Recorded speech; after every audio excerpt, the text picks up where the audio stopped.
हाय, कैसे? पिछला वीडियो आपने देखा। पिछले वीडियो में आप समझ गए होंगे कि फिस्टुला जो है एक्चुअली होता कैसे है, मतलब कहाँ इन्फेक्शन होता है, क्यों इन्फेक्शन होता है और किस जगह से वो चलना शुरू करता है और अंदर कैसा महसूस होता है और जो महसूस होता है वो क्या चीज़ होती है ना? तो ये मैंने पिछले वीडियो में आपको बता दिया। अब पिछली वीडियो भी मैंने आखिरी में ये भी कहा था कि मैं आपको क्षार सूत्र के बारे में भी बताऊंगा कि हम क्षार सूत्र कैसे करते हैं फिस्टुला में और किस तरह से क्षार सूत्र जो है उसमें ज़्यादा सक्सेस रेट निकल के आता है, मतलब वो उसमें सक्सेसफुल होने के चांसेस थोड़े से ज़्यादा हो जाते हैं। उसके पीछे का कॉन्सेप्ट क्या है, क्यों ऐसा कहते हैं कि क्षार सूत्र जो है वो बेहतर चिकित्सा है फिस्टुला के लिए। अगर मोशन के रास्ते में फिस्टुला हो गया है तो क्षार सूत्र जो है वो बेहतर है ना, उसमें सक्सेस रेट थोड़े से ज़्यादा हैं। तो इस वीडियो में मैं आपको यही बताऊँगा।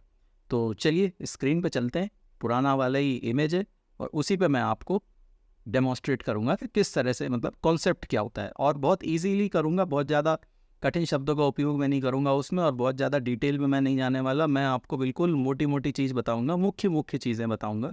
बस आपको कॉन्सेप्ट समझना है ना। पूरा प्रोसेस तो मैं क्या ही समझा पाऊँगा आपको और क्या ही समझेंगे आप, क्योंकि वो तो बहुत बड़ा है और हमेशा एक सा होता भी नहीं है, वो तो पूरी पढ़ाई है। तो उसको तो मैं पूरा डिटेल आपको बता नहीं सकता, संभव ही नहीं, कैसे बताऊँगा। लेकिन मैं आपको कॉन्सेप्ट बताता हूँ कि क्यों आखिर, मतलब क्षार सूत्र करते समय कॉन्सेप्ट क्या लेके चलते हैं, है ना, वो अपन समझते हैं। चलो, क्या है इमेज तो आपको पता ही होगी, मैंने पिछले वीडियो में इसी पे आपको समझाया था, तो इस पे फिर से समझते हैं। अब देखो क्या है, मैंने पिछली बार आपको क्या बताया था कि ये सारे जो हैं ये कॉलम्स हैं और ये क्रिप्ट हैं और क्रिप्ट के अंदर ये छोटे छोटे ग्लैंड होते हैं। देखो एनल म्यूकस ग्लैंड यहाँ पे लिखा हुआ है ना, तो यही होता है एनल म्यूकस ग्लैंड। अपन ये एक वो ले लें ना, हाँ, एनल म्यूकस ग्लैंड। देखो इसको एनल म्यूकस ग्लैंड बोलते हैं। तो अब देखो, अगर अपने को फिस्टुला बनाना है ना, क्योंकि फिस्टुला बनाएंगे तभी तो ट्रीटमेंट समझा पाऊंगा मैं। तो एक बहुत छोटा फिस्टुला बनाते हैं, कॉमन फिस्टुला, है ना, कॉन्सेप्ट समझने के लिए। इंटरस्फिंट्रिक फिस्टुला बताता हूँ आपको, ठीक है। सबक्यूटेनियस भी नहीं बता रहा, वो भी कॉम्प्लिकेटेड ही समझ लो ना। इंटरस्फिंट्रिक क्यों ले रहा हूँ, उसका कारण है।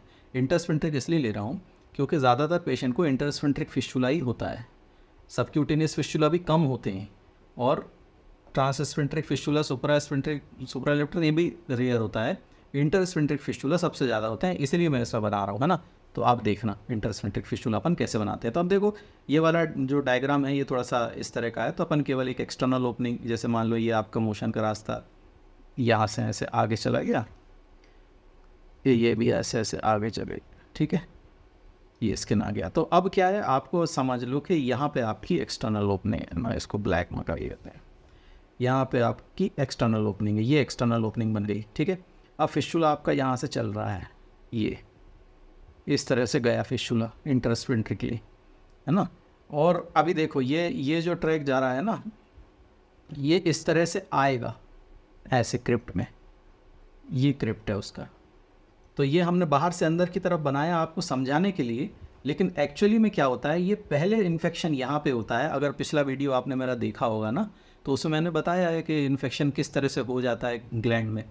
तो वो इन्फेक्शन जब यहाँ पे होता है तो यहाँ से फिस्टुला जो है वो बनना शुरू होता है। यहाँ पे पस कलेक्शन होता है, स्वेलिंग इस तरह से आ जाती है। स्वेलिंग को अपन बना दें, मान लो थोड़ा सा रेड कर दें अगर अपन स्वेलिंग को, तो यहाँ पे इस तरह से स्वेलिंग आ जाती है। ये अब यहाँ पे स्वेलिंग आ गई, है ना। उसके बाद यहाँ पे थोड़ा सा पस बन जाता है, तो पस को यदि अपन येलो कर दें इस तरह से, तो ये जो पस है ये ट्रैक के अंदर से ऐसे ऐसे ऐसे ऐसे ऐसे ऐसे ऐसे ऐसे बह के बाहर की तरफ आता है ना। ये पस है, ये ट्रैक में से पस बह के बाहर आ रहा है येलो कलर का, है ना, येलो। और ट्रैक तो क्योंकि पूरा भर गया है पस से, तो इसको येलो ही करना पड़ेगा। तो अब इसको ब्लैक। तो यहाँ पे इन्फेक्शन हुआ और यहाँ से फिर ये धीरे धीरे पास होकर यहाँ से डिस्चार्ज हो गया। ये तो एक्सटर्नल ओपनिंग से बाहर आ रहा है। अब देखो क्या होता है, मैंने देखो यहाँ पे पास वाला ग्लैंड लिया है समझने के लिए, क्योंकि किसी भी ग्लैंड में इन्फेक्शन हो सकता है, लेकिन कॉन्सेप्ट समझने के लिए छोटा फिस्टुला बनना पड़ेगा और मतलब अनकॉमन, मतलब कॉमन फिस्टुला बनना पड़ेगा, छोटा सा, है ना। तो कैसे बनाएंगे, अब इसमें क्षार सूत्र कैसे करना है, तो सिंपली इसमें कुछ नहीं है।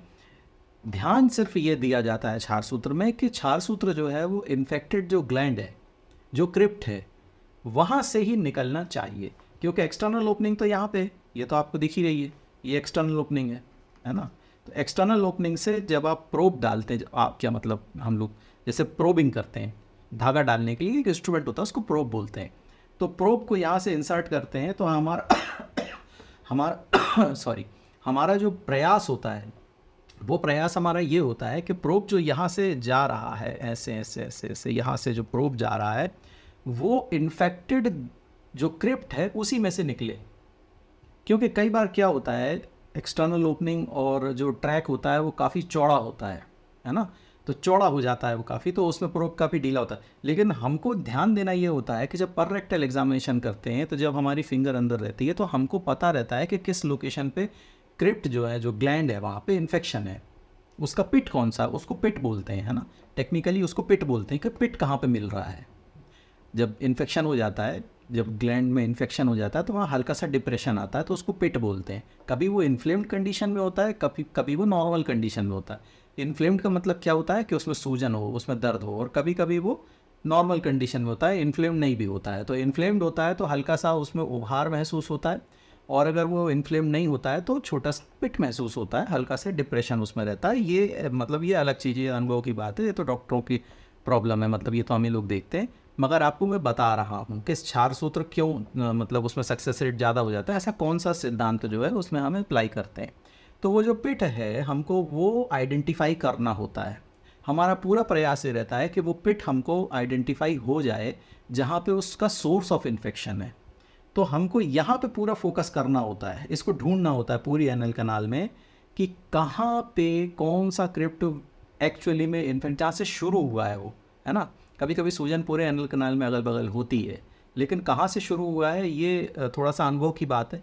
जब पर रेक्टल एग्जामिनेशन बहुत सारे पेशेंट्स का करते हैं, मतलब सैकड़ों हज़ारों पेशेंट्स में जब हम ये प्रैक्टिस करते हैं इंस्टीट्यूट में, जैसे मैं जब पहले BHU में था, तो वहाँ पे पेशेंट्स देखते हैं, तो हमारे जो टीचर्स हैं वो हमको सिखाते हैं, प्रोफेसर्स हैं वो हमको सिखाते हैं, हमारे सीनियर्स हमको सिखाते हैं, हम लोग प्रैक्टिस करते हैं, तब वो फीलिंग जो है वो फिंगर में जनरेट होती है ना। तो वो थोड़ा सा अनुभव की बात है, हर चीज़ उसमें देखी नहीं जाती। वो एनोरेक्टल सर्जरी थोड़ी सी ब्लाइंड भी होती है, तो कुछ काम उसमें अनुभव से और अंदाजे से भी होते हैं, फीलिंग से भी होते हैं कि हाँ ये चीज़ सही है। तो जब फिंगर अंदर डालते हैं तो वो क्रिप्ट को पहचानना पड़ता है, और उसकी एक्सपर्टीज़ थोड़ी सी डेवलप करना पड़ता है, वो फिंगर थोड़ी सी एजुकेट करना पड़ती है, तो वो आइडेंटिफाई करना होता है। और जब एक बार वो आइडेंटिफाई हो गया, तो फिर आपको प्रोब यहाँ से इंसर्ट करना है और उसको उसी क्रिप्ट से अपने को निकालना है। और क्षार सूत्र जो है उसी क्रिप्ट की रूट पे पड़ना चाहिए, क्योंकि क्षार सूत्र के ऊपर जो मेडिसिन होती है वो उसको वहीं पे ही काम करना है। बाकी तो ड्रेनेज का प्रॉपर, वो तो धागा है, ड्रेन करता रहेगा, उसमें से कलेक्शन अंदर बाहर आता रहेगा और ट्रैक को कट करता रहेगा, वो एक अलग चीज़ है, वो उसकी प्रॉपर्टी है। लेकिन क्रिप्ट का जो इन्फेक्शन ठीक करने वाला जो प्रोसेस है वो भी क्षार सूत्र करता है। तो इसलिए उसको सही जगह डालना जरूरी है, क्योंकि अगर यहाँ से क्षार सूत्र डाला और ये वाले क्रिप्ट में निकाल दिया, मान लो ये वाला क्रिप्ट छोड़ दिया, अब क्या होगा? अब होगा ये कि क्षार सूत्र अपना काम करेगा और यहाँ से कट के वो एक दिन बाहर हो जाएगा। लेकिन आपका क्रिप्ट तो ये वाला इन्फेक्शन था और आपने धागा इसमें डाल दिया। ऐसा ये जो मैं कह रहा हूँ ना, ये जो गलतियाँ ये जो गलती होती है ना, ऐसे में फिस्टुला की सर्जरीज फेल होती हैं। धोखा कभी होता है, कभी नहीं समझ में आता है, या कोई भी ऐसी बात होती है, बहुत सारे कॉम्प्लिकेटेड। अब जब मैंने पहले भी जैसा कहीं बताया, मैं तो बहुत सिंपल केस ले रहा हूँ, जैसे किसी केस में कई सारे ग्लैंड एक साथ इन्फेक्टेड होते हैं, अब कहाँ आप ढूंढोगे, तो वो एक अलग चीज़ है। लेकिन इस तरह की कमियों के कारण ही फिस्टुला दोबारा हो जाता है, ये मैं बता रहा हूँ।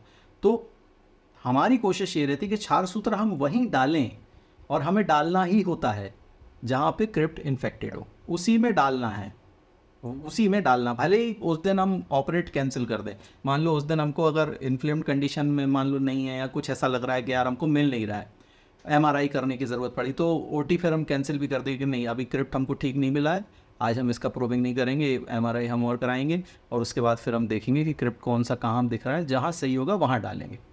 तो ऐसा भी क्षार सूत्र के दौरान हम लोग कर देते हैं कभी कभी पेशेंट के हित के लिए, क्योंकि कहीं भी ऑपरेट करना भी ठीक नहीं है ना, अंदाजे से भी करना ठीक नहीं है कि एकदम ही ब्लाइंड प्रोसीजर कर दिया कि चलो ठीक है यहीं से, वो भी नहीं। तो क्षार सूत्र इसलिए थोड़ा सा सक्सेस रेट ज़्यादा लेके आता है, क्योंकि क्षार सूत्र जो चिकित्सक होते हैं वो कोशिश करते हैं कि क्रिप्ट में ही धागा डले, और क्रिप्ट में ही डालना है और हमेशा क्रिप्ट में ही डलता है, इसीलिए उसके सक्सेस रेट ज़्यादा होते हैं, क्योंकि वो मेडिकल ट्रीटमेंट भी देता है, सर्जिकल ट्रीटमेंट भी देता है। क्योंकि थ्रेड जो है वो सर्जिकल ट्रीटमेंट है, लेकिन उसके ऊपर जो मेडिसिन है वो मेडिकल ट्रीटमेंट है, और दोनों ट्रीटमेंट एक साथ चलते हैं, इसीलिए उसमें डबल बेनिफिट होता है ना। जो ओरल मेडिकेशन है वो एक अलग चीज़ है कि हम कोई दवा खा रहे हैं, वो तो ठीक है, लेकिन मेडिसिन का लोकल एप्लीकेशन भी होता है उसमें, इसीलिए क्षार सूत्र थोड़ा सा प्लस में आता है, थोड़े से सक्सेस रेट उसमें ज़्यादा आते हैं, क्योंकि वो लोकल एप्लीकेशन पे भी काम करता है।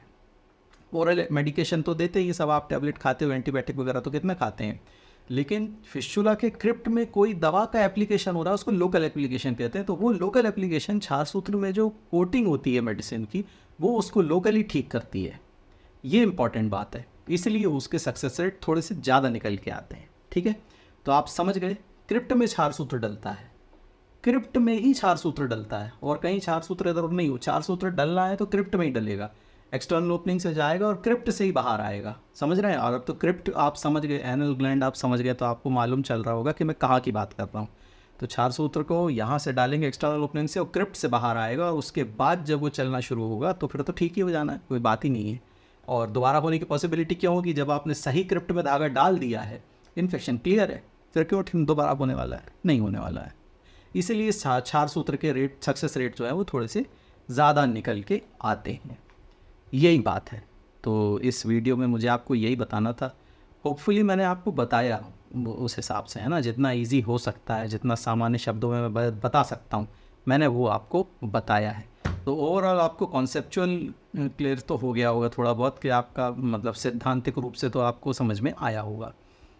और कुछ प्रश्न होगा तो आप कमेंट बॉक्स में करिएगा, और अगर मुझे लगेगा कि हाँ ये प्रश्न का उत्तर मैंने इस वीडियो में नहीं दिया तो उसमें मैं रिप्लाई करूँगा, और नहीं तो वीडियो का आप पूरा देखिएगा, तो उसमें मुझे नहीं लगता कि प्रश्न पूछने लायक मैंने कोई गुंजाइश छोड़ी है। अब इससे ज़्यादा यदि प्रश्न पूछोगे आप तो उसका कोई मतलब भी नहीं है। एक बात मैं आपको ये भी बताऊँ कि आप इससे ज़्यादा क्वेश्चन पूछोगे, उतने ज़्यादा की आपको आवश्यकता नहीं है। अब क्या ही जान लोगे उसमें, और अब ये इतने सारे नाम इसमें लिखे हुए हैं, ये अब इनको जान के आप करोगे क्या, ये फॉलिकल से आपको क्या मतलब है ना, ये प्लेक्सस से आपको क्या मतलब है, और है भी तो मैं कितना बताऊंगा, क्या डिटेल बताने लगूंगा, सबके अलग अलग काम है, बहुत सारे काम है ना।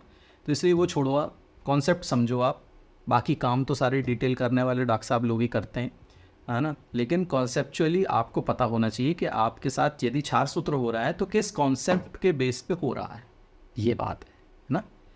तो चलो, इस वीडियो में मैंने आपको ये बता दिया, और अगला कोई वीडियो मैं बनाऊंगा तो फिर आपको बताऊंगा, है ना। और मैंने पिछले वीडियो बताया था कि मैं वीडियो का कोई प्लान नहीं करता हूँ, तो पिछली बार मैंने इस वीडियो का प्लान तो उसी वीडियो में कर दिया था, लास्ट में। एक्चुअली क्या प्लान तब भी नहीं था, पर लास्ट में मैंने उस वीडियो में बोल दिया था कि कैसे होता वो भी बता दूंगा, तो इसलिए फिर ये वाला वीडियो भी मैंने तत्काल रिकॉर्ड कर दिया था। तो ये उसी समय रिकॉर्ड कर दिया था, भले ही ये आज अपलोड हो रहा है, आपने पुराना वीडियो जो देखा है ना, बस उसके मतलब उसको मैंने स्टॉप किया था और अगली रिकॉर्डिंग मैंने स्टार्ट कर दी थी। तो ये वीडियो मैंने तुरंत ही रिकॉर्ड कर लिया, थोड़े दिन बाद डाला मैंने उसको, एकदम नहीं डाला, है ना। क्योंकि क्या एकदम एक के पीछे एक वीडियो डाल देते हैं ना, तो वो ओवरलैप हो जाते हैं, फिर वो यूट्यूब के एल्गोरिदम में क्या सजेशन में नहीं आ पाता वो, और फिर आगे पीछे हो जाता है।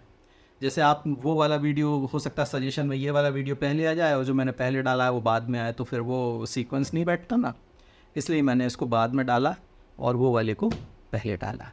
अब कोई वीडियो और टॉपिक मुझे लगेगा तो फिर मैं आपको बताऊंगा, और वो मैं लेके आऊँगा, और ऐसे ही कोशिश करूँगा कि इसी तरह मैं आपको इसमें समझाऊँ, इमेज के थ्रू थोड़ा सा डायग्राम बना के इस तरह से, तो मुझे लगता है शायद अपना काम हो जाएगा, है ना। तो चलो, मिलते हैं अगली वीडियो में, तब तक के लिए टाटा। नहीं हुआ क्या?